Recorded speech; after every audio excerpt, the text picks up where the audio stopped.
After we have to offer dharana to the monk, often we have to pour in the water on this time.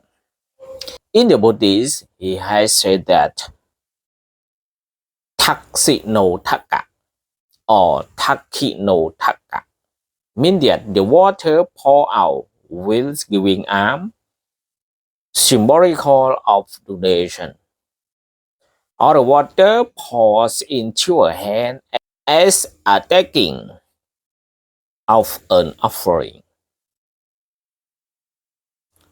All the water that we pour out pass through by our hand.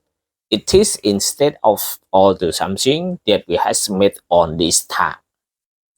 And by our stealing for sharing this merit to all our relatives that they has passed away for a long time, for short time, or that for they go away far from our life.